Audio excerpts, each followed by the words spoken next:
Namaste and welcome to tonight's Vichar panel discussion on the greyness of being good. My name is Pavni and I'll be your chair for this evening. Vichar is a platform which aims to discuss and explore ideas and challenges facing British society today with members of the wider community and renowned institutions. We aim to seek the truth and explore ideas through a sustainable lens. Tonight, we will discuss what being good really means and explore the ethical theories that run through the undercurrents of society, influencing our actions and our narratives of what good is. The BBC Morality Survey in 2019 found that adults in the UK, the majority of them, believe that they are able to distinguish between what is right or good and what is wrong or bad. And they also believe it is necessary to have an internal moral framework. We will discuss these moral frameworks today and question if there is a need for them to encompass a wider, more sustainable narrative and encompass a wider narrative beyond oneself. I'm delighted to have two esteemed guests with me this evening. Our first guest is Brahmacharini Shripriya Chaitanya. Shripriya graduated from the University of York with a bachelor's degree in politics. Later, she went on to study Vedanta at Sandipani Ashram in Mumbai. And since 2006, Shripriya has dedicated her life to teaching the ideas of Advait Vedanta with Chinmay Mission UK. Our second guest of this evening is Kushal Mehra. Kushal has a master's in philosophy and is an entrepreneur from Mumbai. He is the host of the Char Vag podcast, which is one of India's most popular podcasts, discussing ideas such as economics, politics, religion, and history. Kushal and Shripriya, it's lovely to have you with us this evening. For our audience at home, tonight we'll follow the standard Vichar Manthan format of opening remarks, followed by panel discussion, and then audience Q&A. So if you have a question for our panelists, do post it in the YouTube chat, and I look forward to asking them your question later on. And now, let's get straight into it. Shripriya, for your opening remarks, in 5 minutes, can you define what good is from a dharmic tradition's perspective? And can you highlight if there's any values that are attributed to being good? Sure. Thank you, Pavni. Thanks to the team. Looking forward to tonight's discussion. I think the title that's been given for tonight's discussion tells us a lot about this topic, which is that it is grey. We don't really find any kind of strict objective definition of good or bad in the sort of dharmic traditions, but rather what we do find is that the discussion is framed in terms of dharma and adharma. So there is no kind of specific list of instructions for us to follow, which having done so, we can then say, okay, I am good, or I am being good. There aren't any kind of specific set of actions, which, having done which, we can say, I have been good. And even if we do find a kind of, a list of actions, for example, in the Bhagavad Gita, it is said that yajna, dana, and tapas, these three should always be done. So kind of sacrifice, charity, and austerity. Even if you do find this kind of recommendation, there are so many other factors to consider. For example, the attitude with which those actions are being done. So I think what is helpful is to think more about what dharma means. And we have this definition, which comes from the Vaisheshika tradition, which says, dharma is yato abhyudaya nishreyasa siddhihi. It is that by which one attains abhyudaya, which literally means sort of elevation or increase, and can be taken as prosperity, material well-being, and nishreyasa, Nishreyasa literally meaning the sort of supreme good or ultimate peace. So dharma is that which brings these two into someone's life. We can also think of dharma as, from the etymology of the word dharma, that which unites, which sustains, which integrates, which brings harmony. And that means that adharma is that which creates conflict, which brings sorrow, which brings violence, which disintegrates, which creates sort of separation and conflict. And so having had this, we might say, well, that's not incredibly helpful. That's a very vague definition. How do I know what's going to bring material well-being and ultimate peace into my life? How do we know what dharma is? And so what we have are various values to help guide our behavior. So for example, the values of Ahimsa, Satya, and Brahmacharya, right? Non-injury, truthfulness, and celibacy, discipline. You have lots of values listed in the Bhagavad Gita, for example, so absence of pride, etc. I think what's also helpful here is that when we think in terms of dharma and adharma, this is, it's asking us to think. It's not allowing us to be complacent in this idea that, we are good. It's asking us to really think at every step and every moment, are we doing the best we can to be dharmic? And are we trying to kind of educate ourselves as best as we can so that we can do the best in our circumstances, which I think is, incredibly important in our context. And I'm sure, at any point in history. I think we like things to be clear cut, right? So it would be really nice if we could say, this is good and this is bad. And as long as you avoid the bad and you do the good, then you're fine. I think also from sort of different perspectives, Hinduism is often perceived as, being all about good and evil. So people are familiar, for example, with the festival of Deepavali. So it's the victory of good over evil. But there is so much nuance if we look at this kind of topic through the lens of dharma. If you look, for example, and this is the last thing, so I know we have less time, so this is the last thing. So if you look at the Mahabharata, for example, there are such complex characters, there are such complex situations. There aren't, even if you look at the characters who are portrayed as good, they make mistakes. They do things which feel wrong, where we feel they could have done better. And I think that's just life, isn't it? Where life isn't always black and white, it's gray. So yes, okay, I'll stop. I think what we'll do is we'll come back to some of those values that you've discussed later on in our discussions, and you mentioned the Mahabharata, so we'll come back to some examples of that if we can as well. Moving on to Kushalji now. Kushalji, in your opening remarks, can you briefly tell us how the idea of good has changed through time in Western history, and what ethical theories exist to help us decide what is good and how good is achieved? Thanks, Pavni. Thanks for having me over today. It's always fun to talk to everyone at Vichar Manthan. So I appreciate this opportunity. So I'm going to lay it out in a slightly different manner, because when we talk about morality and ethics in the West, it has come through a very different journey, because obviously you have the Enlightenment period and you have the pre-Enlightenment and the post-Enlightenment period too. So when it comes to morality and ethics, and it has come through a long way. Now, if I was to look at it from a religious lens, obviously there is a very distinctive way when it comes in Christianity, where there is a very distinctive lens, and Christianity or Abrahamic religions in general tend to have a very definitive view about, this is the way and these are the set of rules. So I'm not going to get into that. What we'll do today for how to be good, we can maybe divide it into two broad categories. That's how they are looked at in Western philosophy. So one side you would have deontological ethics, and the other side you would have teleological ethics, or we can call it consequentialism.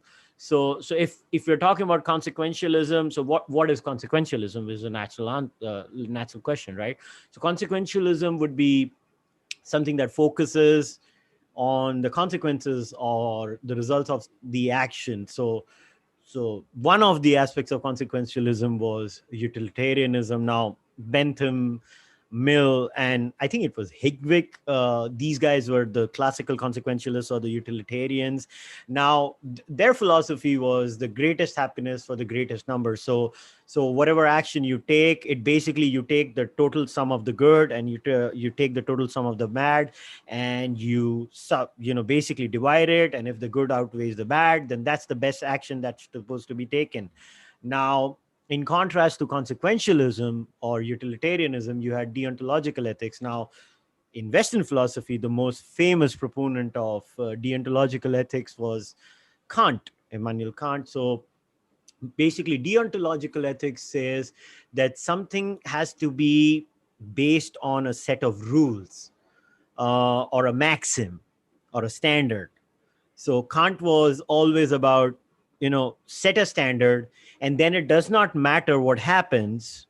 And this is where, the religious mindset or the Abrahamic mindset comes in, that, for example, let's say, thou shalt not steal or do not steal. Now that's the maxim. You better follow that maxim no matter what. Now I'll give you a very interesting take on how we run into a problem, let's say, in deontological ethics. So I'll give you an example. So let's take the example of lying. Now, Kant is famous for his maxim that it is bad to lie no matter what the case. So I'll give you a small thought experiment. Let's say you are inside your house and there is somebody who is being tortured and butchered in a society, and you take that person in and you keep them in the house. And the people who want to kill that person come to your doorstep. They knock your door, you open the door, and they ask you, is person XYZ inside your house? Now, what should you do? If you are someone who follows the maxim of Immanuel Kant, you would not lie and you would tell them, so and so person is inside the house. But is that the right thing to do? A consequentialist would say that's not the right thing to do, because the person might die because those people want to kill him. So if we were to divide Western ethics, and I'm not going to get into the details, because then there's consequentialism, then there's actual consequentialism, there's direct consequentialism, and I can go out. There's hedonism, then there's aggregative consequentialism. So it's just, I don't want us to get lost in the weeds. And same happens with deontological ethics, where there is agent-centered ethics, there are patient-centered ethics. I mean, and the list is endless. I mean, so broadly, if we were to say, when it comes to Western ethics, you have these two broad categories, where one is more of a rules-based system where we set maxims, and one is more based on what is the final result. So it's most action-based. So those are the two broad definitions, I guess. Thank you for that, Kushalji.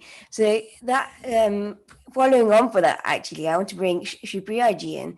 So if we look at the consequences and what is the best outcome, and also look at the action itself, is that something that Hindu Dharma does?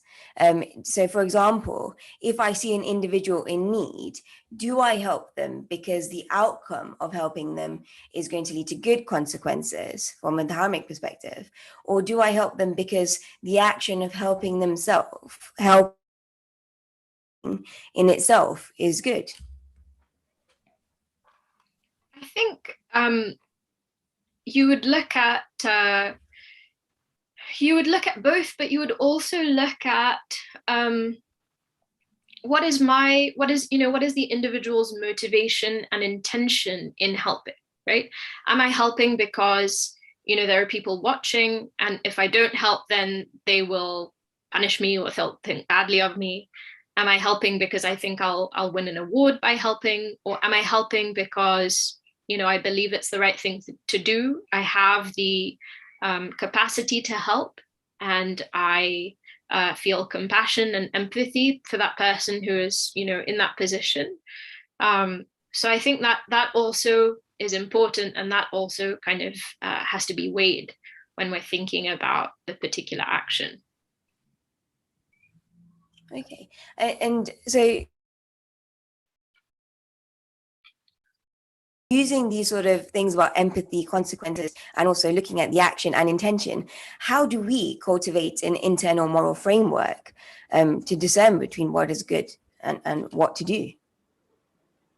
I think this is where we have, these guidelines that are given, guidelines in the sense we have these values that are sort of that are offered by the scriptures in terms of, whether it's Ahimsa, Satya, etc., or values that you find in the Bhagavad Gita that really offer us a way to ensure that we are, we are acting in the right way. So can you just define for the audience the terms that you use, Ahimsa and Satya, so that we're clear on that? Yeah, of course, sorry. So Satya, truthfulness, you can take it as honesty, in speech, but also in sort of our actions. In the sense that, again, that thing of not having any sort of ulterior motive. So if I think something, and I say something different, that's not necessarily me being truthful. But also, if somebody asks me a question and I tell the truth, then I'm being honest. Right? Then ahimsa, non-injury. So again, you're looking at the kind of consequence of an action, but you're also looking at the intention. And very often how ahimsa is spoken of is with regards to the intention. Do I have the intention to harm? And not having the intention to harm, but also having a sense of compassion. I just want to bring Kushalji in here. Actually, Kushalji, do you actually agree with Shripriyaji's ideas of how to create an internal moral framework and these concepts of ahimsa and satya? Should we build our internal moral framework on these? It depends on. First of all, we have to agree on how we define ahimsa. So for me, ahimsa, as I've always said, is a no first strike policy. I do not believe ahimsa is pacifism. So my definition of no first strike is, in most scenarios, if not aggravated or assaulted or attacked, I will stay pacifist. I will not basically go out of my way to pose any injury to someone else, whether it's mental or it's physical. But let's say I'm walking down the road and there is an old man who is being beaten up by a bunch of young kids. So what should I do? Now somebody might say, hey man, you live in a civilized society, you better call 911 or whatever, 100 in India, or whatever the number there is there in the United Kingdom. I don't know the number. But the point is, there is a 5-minute gap between the police turning up in that area. Now, obviously, we live in the age of social media. Nowadays, people are obsessed with taking videos. So most probably somebody might start taking a video, which is very silly, but that's a separate thing. But the point is, now a person like me would go and intervene. I would try and stop them from attacking that old man. Now, that's my moral framework.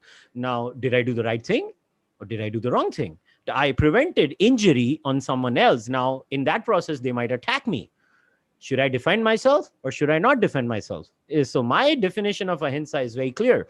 I will not strike first, but if you strike me, I have a right to defend myself. So the non-injury goes out of the window.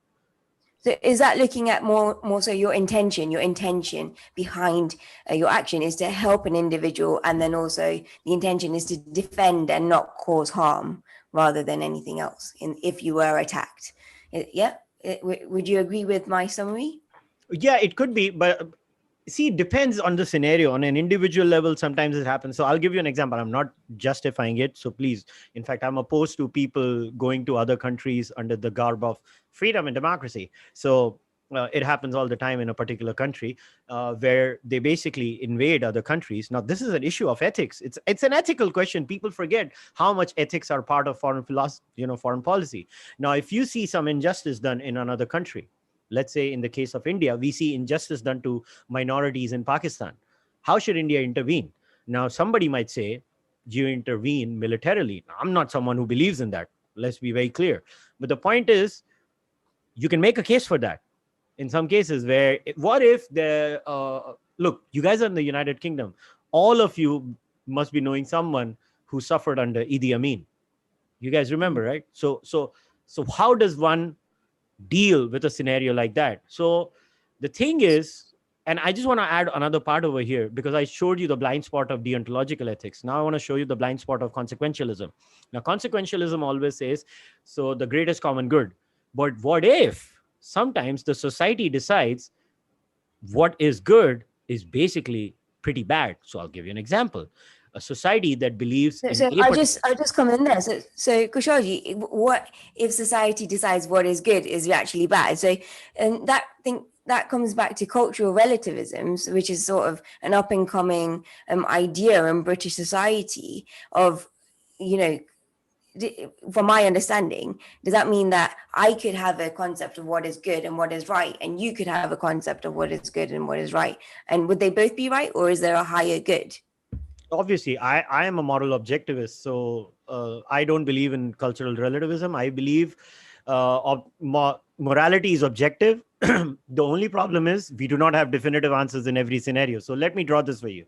Scenario. So Homo sapiens are 300,000 years old. So let's take a period that is 300,000 years ago and 300,000 years ahead of us.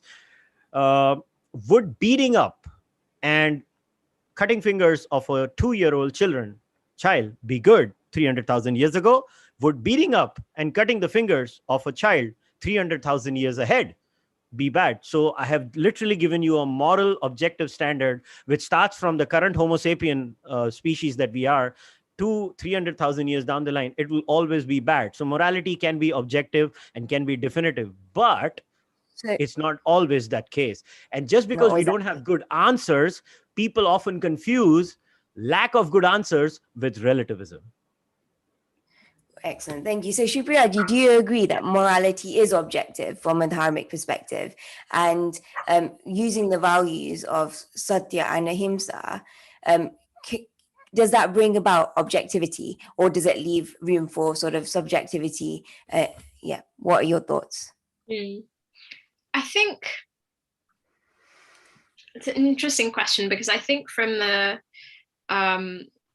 dharmic perspective, like I said, I think dharma is a very kind of, it's a nuanced thing, and there isn't necessarily kind of, and again, maybe this is similar to what Kushalji was saying, is that just because there isn't kind of a good answer for every scenario, it doesn't mean that it's relative. But just because rules aren't, or good isn't explicitly stated, it doesn't mean that certain things are always good and certain things are always bad. So, for example, you may not find, and this is where my reference point would be, I guess, coming from my background, is you may not find in the Vedas, it's bad to harm a child, but it doesn't mean it's good to harm a child just because you don't find that sentence there. And I think, just referring to an earlier point as well, that, there is this very oft quoted statement that ahimsa paramo dharma, right? That ahimsa is the highest dharma.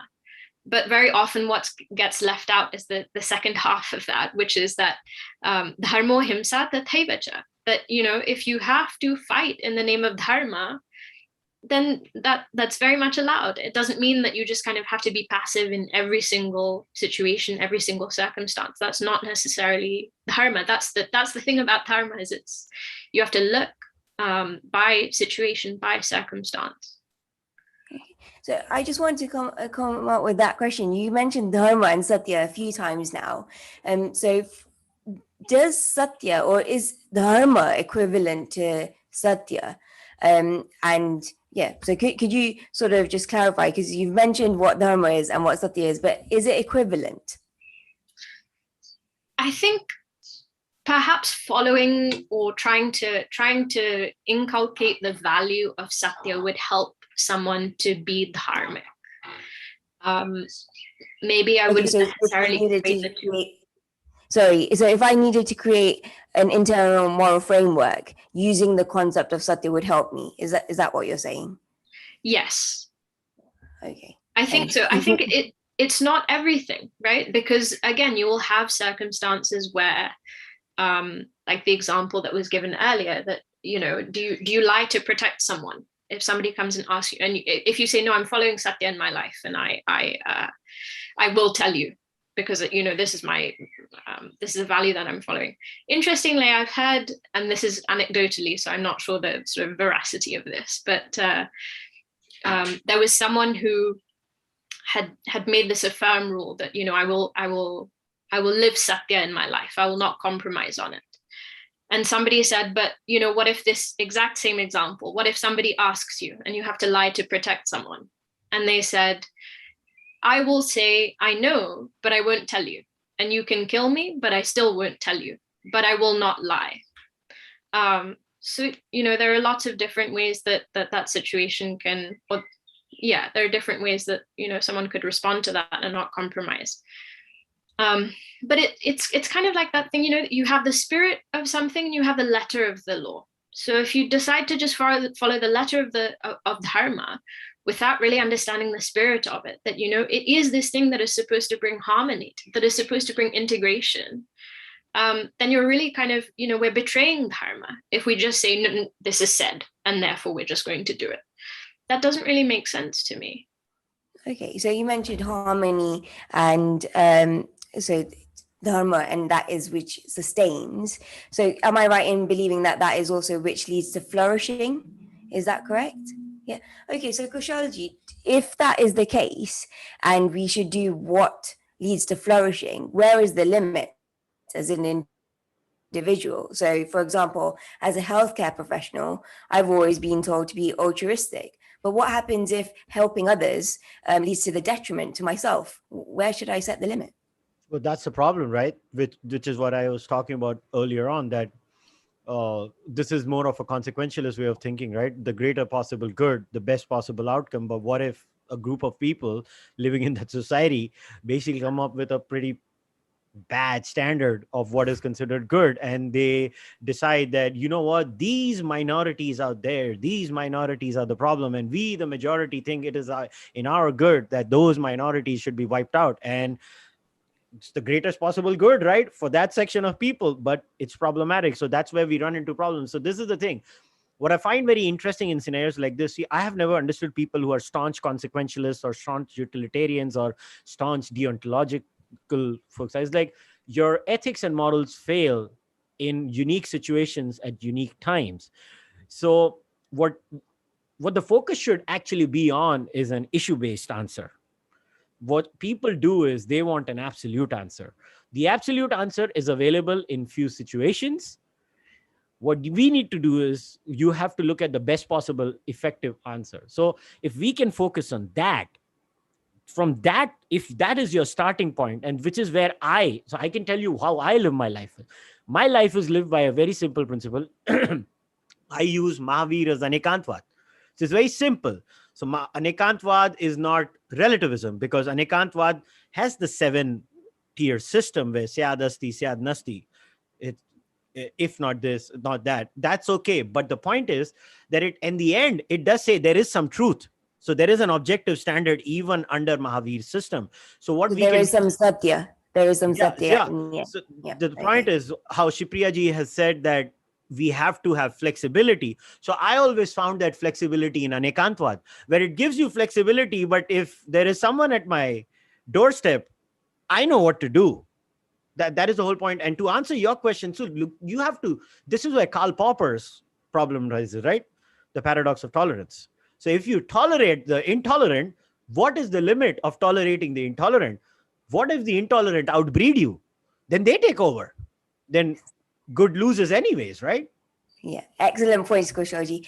So for our audience, we will have our Q&A coming up soon. So do keep your questions coming. I can see there's lots of them already, and I'm looking forward to asking the panel the questions. Shripriya ji, so I just want to come back to something that Kushalji just said, which is, where is the limit? Does Dharma and the Dharmic traditions provide us some sort of light in this area?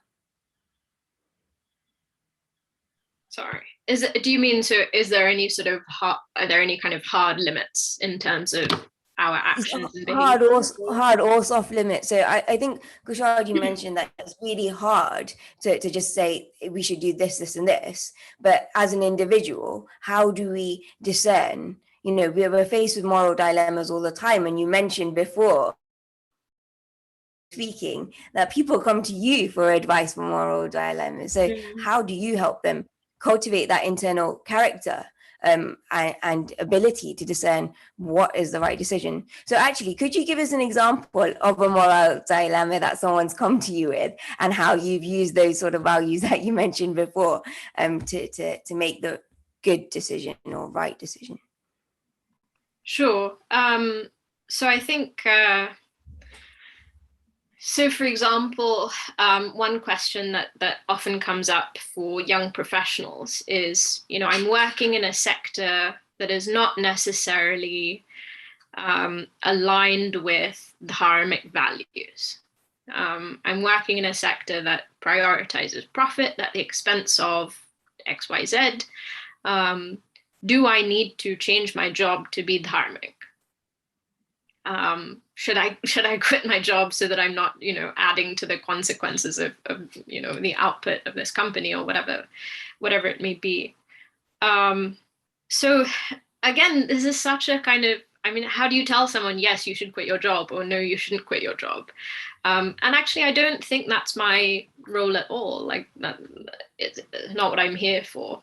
I think what I would do is I would say, again, try and sort of deepen and further your understanding of dharma. And the thing about dharma, again, is, we've spoken about it in terms of these values, but dharma also indicates duty, right? So dharma also means duty. So for example, every individual has certain duties that they have to perform in life, right? They have certain responsibilities. And that duty is predicated on what one's role is. So for example, if I am a student, then my duty is to study. If I am a parent, then my duty is to provide for my children, etc. The thing is that we don't only live in this world with one identity, right? We don't only live with one role. So someone can be a mother, but also an employer, and also a community member, and also, so many roles. So there isn't necessarily a kind of straightforward. Well, I don't think you answered my question, Shripriya. So if I came I don't think I have. with that moral dilemma, what sort of, I understand that you can't tell me what to do, but how would you help me create that sort of internal moral framework in deciding what to do forward? So I think, if something is causing a lot of internal conflict, then I would say very often there is a reason for that, right? If you feel that, should I be doing this or should I not? There is a reason for that. You feel that something is not right. So I would say perhaps examine that and try to find out, can you live with what you feel is, grating on you, is making you feel uncomfortable? But also very often, so for example, in the Bhagavad Gita, we have a lot of reference to this idea of karma yoga. So, and that means basically to do one's dharma, but to do one's dharma with an attitude of dedication and an attitude of acceptance of the results. And so, this is something that enables us to live in a kind of, I'm hesitating to use this term, but in a better way, because I may not necessarily like the responsibility that I have to fulfill, but if it's my responsibility, I have to do it. And so maybe what I can do is I can offer it, with this sense of dedication, surrender, acceptance, etc. Okay. I'm going to bring Kushalji in here. Kushalji, do you agree, Kushalji, with these 2 points and creating an internal moral framework? What would you say? How does an individual create that internal moral framework in discerning between what is good? It's very simple. Look, most of the times human beings have an intuitive sense. So more often than not, we tend to follow the herd. So most of our morals and ethics in our lives are pretty much guided by herd mentality. So most of our actions are pretty much guided since our childhood. We just have reflex actions to most of these things. So I think um, I want to pick up on the point Shripriya ji made about, what if somebody came to her and is having a moral dilemma that maybe I'm working for a company and that company makes XYZ products and those products are not in line with maybe my personal moral framework. Now, that's a very interesting question. Let's say, somebody's a vegetarian and they're working for a slaughterhouse. Just creating that narrative here. The probabilities are very low, but I'm still saying, what if they do? Now, there's a very interesting movement. I don't know if everybody knows about it. It's called effective altruism. So, what they say is that how can you be doing good in the the best possible way? And it's a very William McCaskill is the philosopher, and he's written a beautiful book about this subject. So, what they say is that, look, sometimes you should just pick the job which gives you the best salary, and then you can pledge 10 to 50% of that salary to these NGOs, and maybe that way you can offset your life. But even that is not a full-fledged answer, because what if your job is to work for a terrorist organization, tech job? So there you go. The terrorist organization might give you a lot of money, but you should not be working for them. Yeah, exactly. So that comes to the question. So if I myself am not a good person, or I do things to harm individuals, but then on the side I use my money that I have to donate to charities, is that justified? Does that mean that I am good? Is That's pretty much every politician in the world. Brilliant. And Kushalji, I just want to come back with you mentioned earlier that we use our intuitions, and a lot of people are sort of follow this herd mentality. But actually, that doesn't necessarily help someone in making the right decision. It doesn't It seem to me doesn't. that. So It doesn't. what is it that we can sort of do? How can I, in my mind, think, right, I need to think about this, and this to make the right decision? What should I be considering? Well, there are multiple ways that I live my life. Like I said, so there are certain rules and axioms that I work around with in my life. So I can only share how I live my life. Beyond that, I can't give any answers. So there are a few rules in my life that I live by. So for the first rule is, yeah, people might think ye charvak hai aur ye bol raha hai, but yeah, but the first rule that I live my life by is Krishna's nishkam karma. That you got to live your life by a rule where you are focused on the action, not on the goal. You have the goal in mind, but you obsess about the action and not the goal. That is rule number one. That is a very good way to conduct your day-to-day activity. The second is, I think, the harm principle. So whatever I'm doing, does it violate the harm principle? So whether it's in the realm of policy or so if I'm Can in the you just explain what the harm principle is for our audience, please? well, the harm principle would be, let's say, I'll give you the classic example in the realm of policy. Should I drink and drive? Now, it's very simple. I can have alcohol in my house where I'm not going to harm anyone else, for example. But if I drink too much alcohol, then I start my car and then I go willy-nilly on the road. The probabilities of me running people over are very high. So that violates the harm principle, because there are externalities involved where I might end up harming people. Now, someone might come back and say that every action has some kind of reaction. Yeah, I mean, then I should just kill myself, and I don't like to do that. But so we're all assuming that everybody likes to live.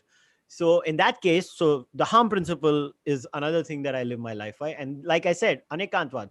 And the best way is, every time somebody comes to you and says, you're supposed to do this or you're supposed to do that, just as a scenario, it's a very simple thing. Ask them why.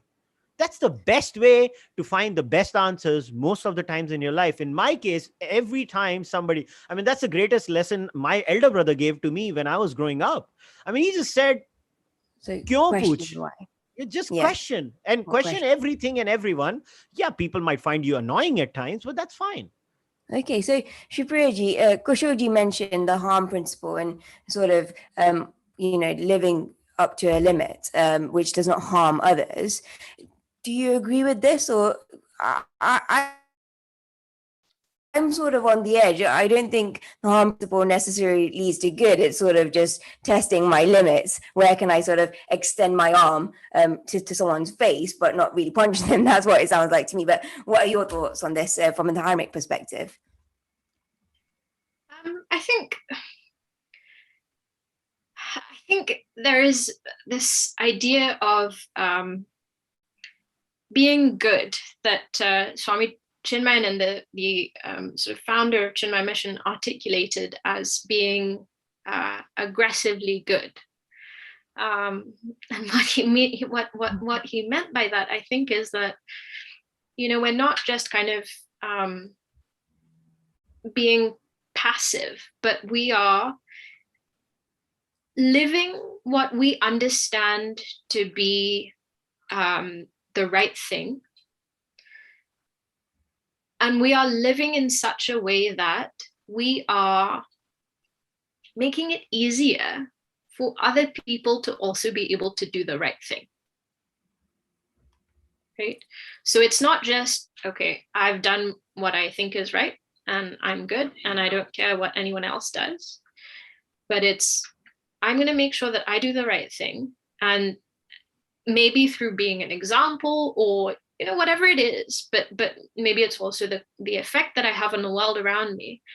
But, you know, we're living in such a way that we're being actively good rather than just sort of passively, you know, making sure that I've done what I can and that's it. Okay, so us being good, but also enabling others or helping their flourishing at the same time. Right. Okay, excellent. And Kushalji, what are your thoughts on sort of enabling others as well? Do we have a duty to do that, or is it also the internal progress that we should look at? I don't believe we do anything to please others. I mean, that's my firm belief. We do everything to please ourselves. Every time we do something good for the other person, it's we who have that dopamine rush. It's we. It's everything about us. I think human beings like to lie to themselves that they're being nice to others because the other person feels good about themselves. I don't like to lie to myself. I am good to others because I like it. It's very simple. I think it's a very simple thing. Like why someone asked me, why should I be nonviolent as a rule? I was like, well, just think about it, right? You're in a room of 6 people. If everybody is violent, your probabilities of dying just keeps increasing. So don't you want to live? It's not sustainable. Simple. Yeah, it's not also sustainable to the example that you gave. If everyone became violent, if everyone did it, it wouldn't be sustainable because it would lead to harm as well. See, my model framework works with only one a priori assumption, that we are hardwired to survive. If we are hardwired to survive, everything else makes sense. If you're not going to make that a priori assumption, my model framework crumbles. And I'm very much aware of that. But I think we are all hardwired to survive. Okay, brilliant. And Shripriya ji, so all these moral frameworks that we've discussed, are we being realistic or are we setting ourselves up for failure in terms of setting such a high standard to be good? Is this realistic? I think so. I'd like to think so.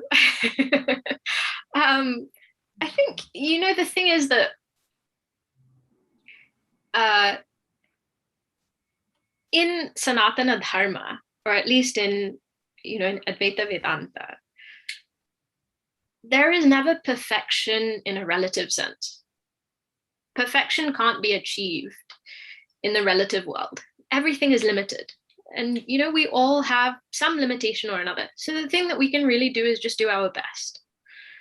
And I think as long as we are doing that, really genuinely trying to do our best and really in an intelligent way, thinking about what we're doing, why we're doing it, etc. I think that's all that's being asked for. You know, there isn't a kind of standard of perfection that we're being told, okay, meet this or else, you know, you're out or whatever. I think it really is just asking us to gain that understanding and do what we can. I have a question here. We may not have a standard of perfection, but we do have a standard of imperfection, right? Of imperfection? Yeah. So we've got a minute for you to answer that, Shripriya, before we go on to the audience Q&A. Okay. How do you mean, Kushal? Do you standard of imperfection? Well, okay, we can't define what is the greatest possible good, but we can definitely say this is bad, right? Right. I think I would agree with that. I think we could definitely set a baseline. I'll tell you why this is very important is because there's this tendency in the West to say, oh, Hinduism is otherworldly. It is all booga booga and everything is otherworldly. No. It is not otherworldly. Hindus are as materialistic and hedonistic as the other human being. So please. So that's why I made this important point, because people often confuse Advaita Vedanta with otherworldliness. It is not. It is very much about your current life and your material life too. Okay, absolutely. Brilliant. Thank you. Yeah. So on that note, let's go to our audience Q&A, and we'll come back to some of these ideas that we've discussed in a moment as well. We've had so many questions coming through, and I can tell that the audience has been listening intently. Our first question comes from Michelle, and she's asking, how do you defend against the intolerant without making society more intolerant itself? So, Kushalji, I'm going to direct this question to you. It's very simple. First of all, so it's going to be a long-winded answer, but there's no other way to answer it. So I'll give you a scenario. There are two societies. One is called hope, and the other is called chaos. So the population of hope is 100 people. They are people who are a rules-based society, free speech, freedom to do what you want to do. You can be 7,000 genders, whatever your choice. And there is chaos on the other side. Chaos believes in nothing but the annihilation of every single value of hope. Now, hope believes in open borders. Chaos enters. Initially, chaos cannot make any remarkable difference in hope society because hope is a democracy, and basically people who believe in hope have more numbers, so they keep winning elections. But there's one difference, which is a historical trend. The more educated and liberal societies get, their reproduction rates keep falling. It's a fact. It's very interesting, but it's a fact. And chaos keeps on reproducing till the point that they almost become a certain number in the society where people who carry chaos values now are becoming electorally relevant. So now I'll answer her question. So what should hope do? Should it let chaos in? If yes, then where do they draw the line? How do they draw the line? My answer is very simple. Yes, you have to be intolerant to the intolerant at times, but there is a way to be intolerant. You don't become an Islamist in fighting an Islamist. You tell the Islamist, Okay. not in my backyard. That's all. Okay, so Shripriya, I think this follows on from Kushalji in terms of the concept of Ahimsa. This question comes from Tushar Patel, and he's asking, you said that intention in Ahimsa matters. Could abusers hide behind this logic and say they're caring for the abused?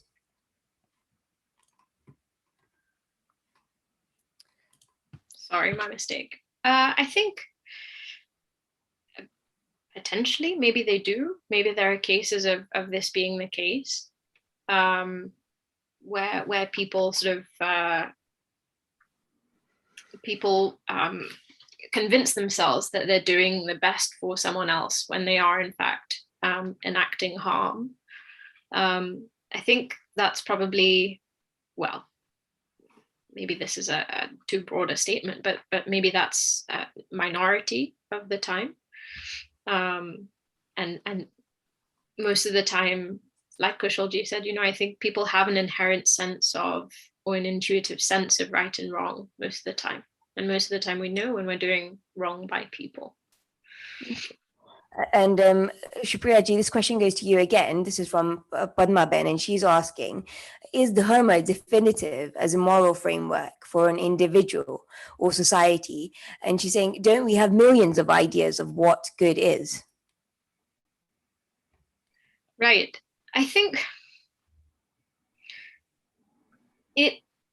this is the again, this is what we've been talking about, that we can establish a baseline, but further than that, in terms of our individual responsibilities, further than sort of do not murder, do not steal, etc., It's a good thing. It's a good thing to have people really think about, whether something they're doing is right. Because very often what happens is we observe people doing something and we think, okay, maybe that's a good thing. Their circumstances are so different from ours. And so when we enact the same thing in our own life, it's not necessarily the right thing for us. It's not necessarily the right thing for our flourishing. So I want to ask Kushalji this. And so if my concept of good is different to your concept of good, how do we decide which is the higher good? I think I asked this before, but how do we decide which is the higher good? And in terms of flourishing, is my flourishing different to the society's flourishing? So I'm sorry. I think we're too obsessed about how to define good. I think we should define bad. That's all we need to do. We need to define bad. I think people are obsessed with good. Good can have degrees, bad can have degrees too. But the point is, the greatest harm is lying in the bad. So always focus on what the bad is. We are intuitively good at finding what bad is. We see, even though we have cultural standards where some cultures have some practices and other cultures don't, but still there are still universal things that are considered bad even in those diverse cultures. I gave you an example. So what are they? Yeah. Well, eating babies, for starters. Instead of examples, is there any sort of hard and fast rules of what bad is? So, for example, if good is that which leads to flourishing, is bad that which does not? Okay, Is that right? Every culture that we know does not believe in incessant murder for no reason. No culture believes in that. No culture believes in unrighteous murder or unrighteous harm. It's sounding very controversial because even ISIS thinks they're on the good side, by the way. I'm just putting it out there. So although I don't agree, I think they're crazy, but that's a separate thing. But the point is that I think the discussion should be about how do we make sure that everybody comes on an agreement that this is bad. And once we come to an agreement on this is bad, we can sort out the good later. Okay. Do you agree, Shripriya, with what Kushalji said? Is it easier to define what is bad than define what is good?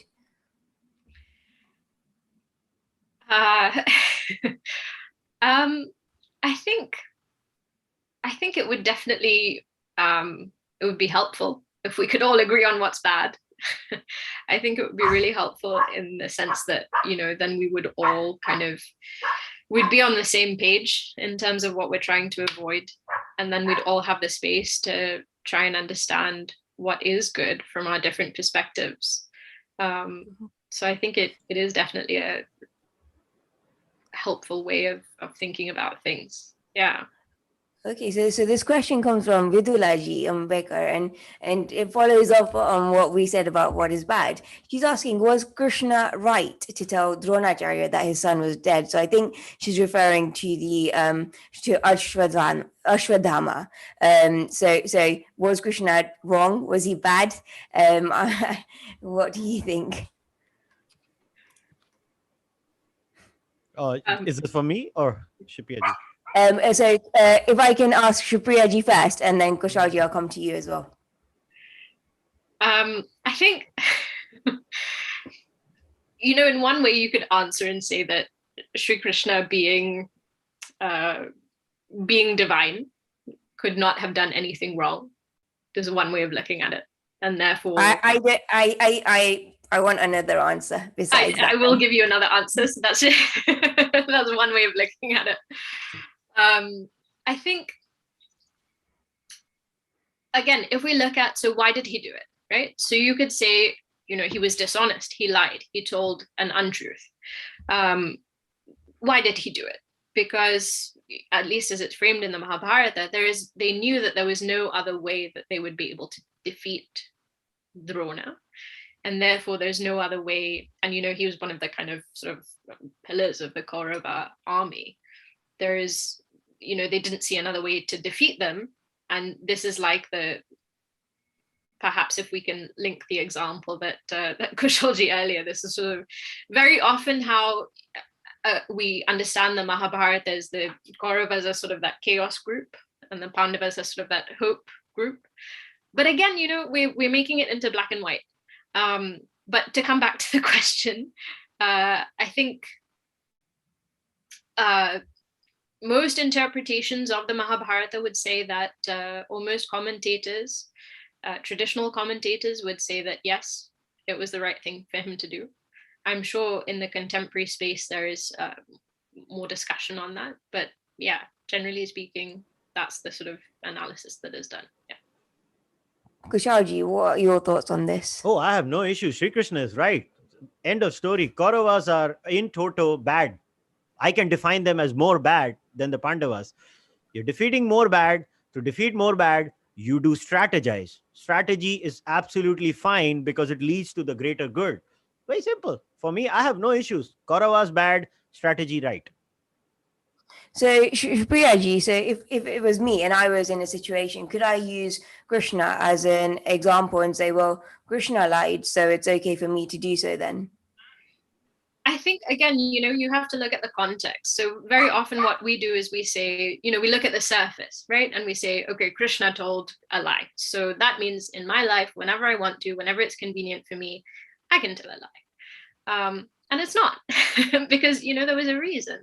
There was a reason that he did it.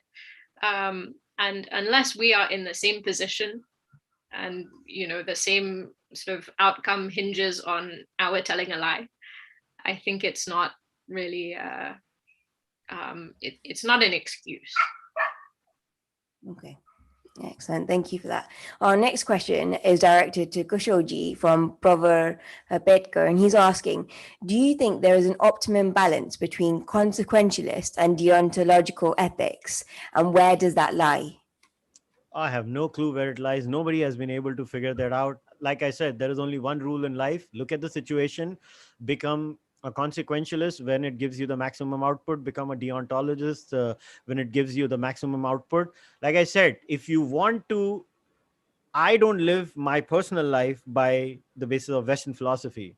I live my life on the basis of anekantvad. And when you live your life by the basis of anekantvad, maybe this, maybe that, maybe this and that sometimes, then you become a deontologist, you become a consequentialist, you become a utilitarian. Then you start looking at issues as individual cases. The moment you start living your life on the basis of individual cases require individual actions, which can fall all over the spectrum, you will not wonder about what is the fine balance. The fine balance lies in anekantvad, not in creating these binaries between those two. Okay. And Shripriyaji, do you think that Dharma or the Dharmic traditions consider the consequences, so consequentialist theories and deontological ethics, so looking at the intention and the action itself, does it place an emphasis on one over the other in terms of Dharmic traditions? I think both are equally important. I think, we can't use intention as an excuse to justify a harmful or a negative outcome. I meant well. You meant well, but if you knew that it wasn't going to end up, in with a good outcome, then that's not an excuse. Equally, you may get a good outcome, but again, that's more, I guess, for your sort of personal development. Is the intention is really important, even if you do get a good outcome from an action. Okay, sure. Kushalji, the next question is from Ajay Mistry, and he's asking, what is the role of politics when it comes to defining what is good for the wider society? Oh, I think politics plays the biggest role in our life because, especially in democracies, politics and policy decisions have the largest effects on society by and large. So, which is why I said that, especially when you think about it, the biggest mistake, I can speak from my experience living in India and having been involved in politics over the last decade. The biggest mistake politicians and policymakers in India do is when they take a decision, and people often think it's a legality issue. No, no, no, no. It is a morality issue. Policies are about morality and ethics. And people always look at the first order effects. When you're a good politician and a good policymaker, you don't look at first order effects. You look at second order effects. You look at third order effects. let's draw an example. Now, lockdowns, COVID lockdowns. We are all in the midst of COVID, right? Now, COVID lockdowns are a great strategy if you're a country like New Zealand who can lock yourself away from the world and your population is less than 3 suburbs in Mumbai. You could do that. Why? Because A, what do you need in COVID? You need to practice social distancing. You can do that in sparsely populated country. Now you live in Mumbai, where in Dharavi, even if you do this, you're going to punch 3 people because they're all on top of each other. How do you socially distance in Dharavi?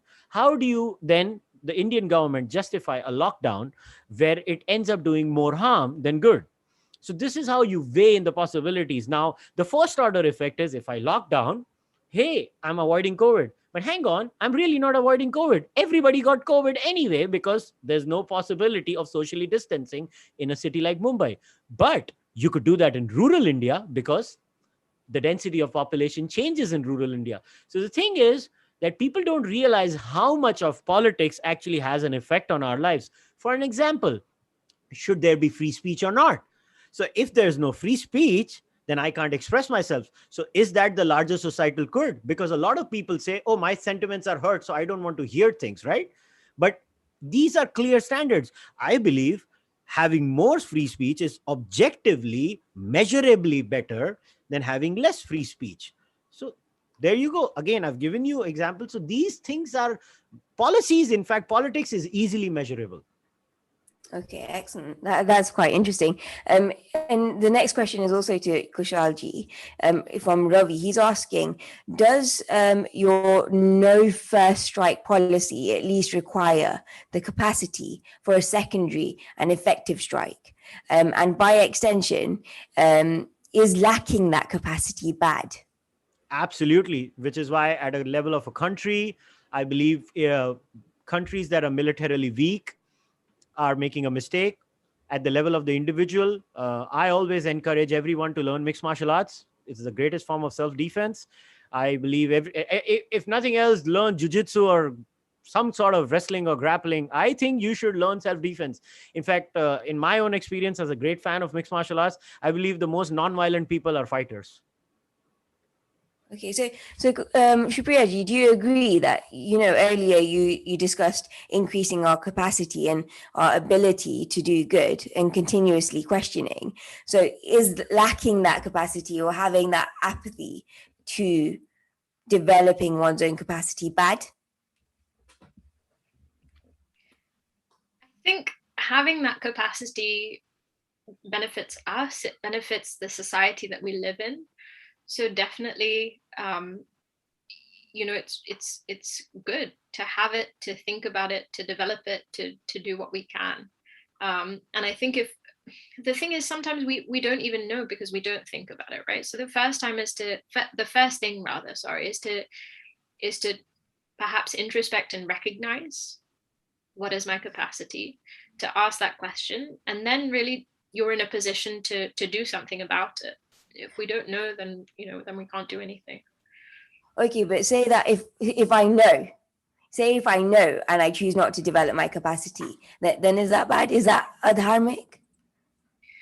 I think yes, because we're here to the sort of the guidelines that we are given for this life is to live a dharmic life, right? So if I'm actively choosing not to, then that's adharma. If I'm choosing not to do dharma, then I am leaving room for adharma. Okay, brilliant. That's so very... I just wanted to ask something to Shripriya ji. So I saw she was not sure. So my question to you is your surety more in the case of your geographical location? So let's say the question was about, should you prepare as a country? So India should, America doesn't need to because the neighbor is Canada. You see what I'm trying to say? It's circumstantial, right? Right. In terms of your ability to be dharmic. Yeah, no. So what I'm trying to say is, like, if we're talking about preparing yourself for making yourself strong enough so that nobody attacks you, right? Now, India is in a very hostile neighborhood, right? Our neighbors are Pakistan and China. A lot of fun. So we have to make ourselves very strong because we have to. We have no choice. Otherwise, we'll be devoured by them because their moral framework believes something else. But in the case of America, I don't know. So I guess Canada doesn't have to do anything is because America is there. They'll take care of things. We don't need to bother. That kind of a thing, So, right? So it's circumstantial, right? So although that's related to politics, Kushalji, I think what we're also discussing is the ability, if you have the ability to develop your capacity to do good or stop bad, should you do it? So that's also what we're trying to direct, as well as the political question that came to you as well earlier. So is it at an individual level or at a societal level then? Both. Well, you should Considering always try to maximize, because like I said, every time you do a good act, you feel good. So why don't you want to feel good? So you should constantly aim to feel good all the time. I mean, so you should try to maximize your feeling good factor by trying to do as much good for others all the time. Like I said, I don't believe there's any such thing as selfless seva. I'm doing seva Okay. all the time for myself. So definitely you should go on trying to do as much as you can for others. The result is happiness. So I'm just going to push back on that one. Shripriya ji, do you agree that people just do good to feel good? Or is there something more to it than that from a dharmic perspective? I think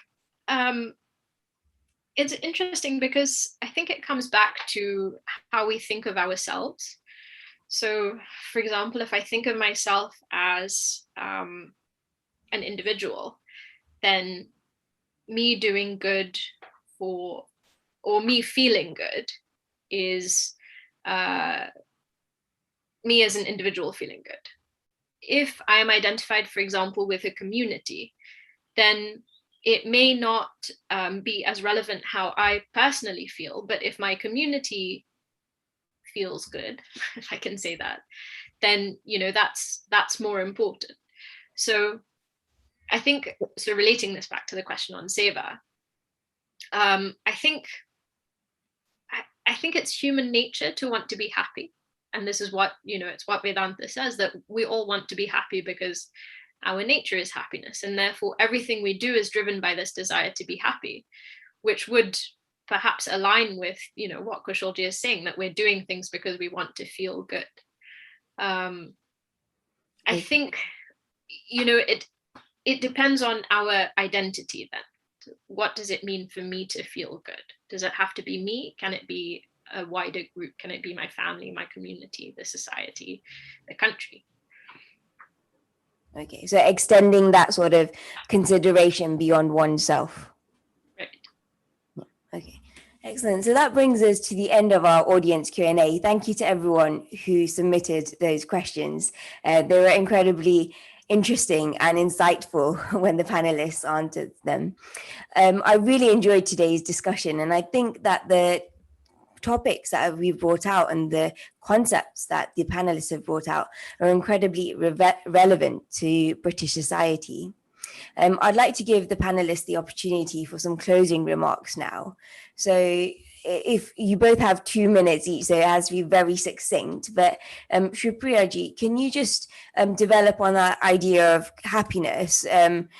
Because I think that earlier you spoke about developing oneself, and I'm not sure that happiness came into it. So what do we need to do in order to cultivate ourselves in order to do good? Can you summarize that in 2 minutes?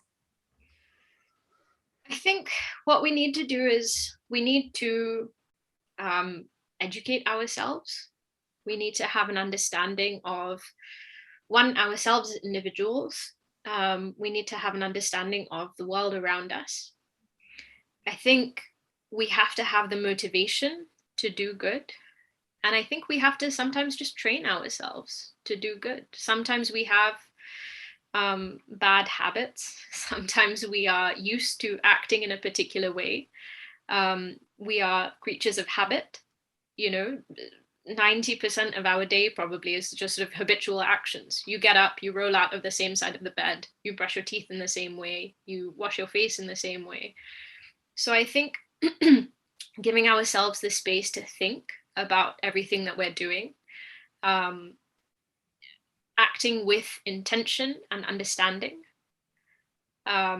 I think all of these feed into being good. Unfortunately, I don't think it's something that can be, summarized in a very kind of, this is it, this is all you need to do. I think there are so many things that play into it, but I think really thinking, examining, educating ourselves, acting with intention, all of these things can help us. Okay, thank you for that. Kushalji, I want to develop on something that Shripriya said, so developing ourselves, but what does a developed and good society look like to you in 2 minutes, please?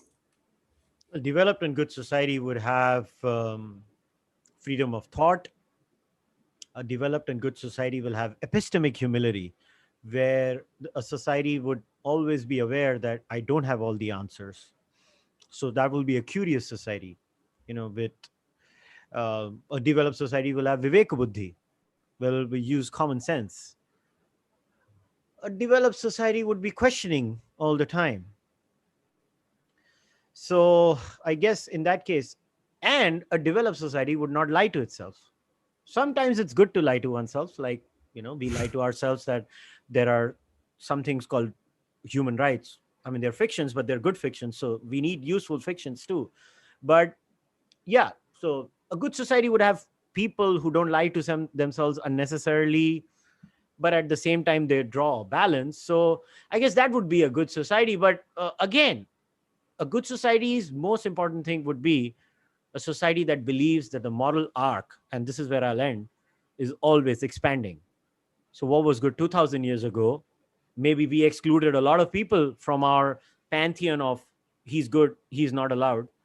And the moral arch is going on expanding, and it will go on expanding. So the most important factor about a good society will be it is always a work in progress.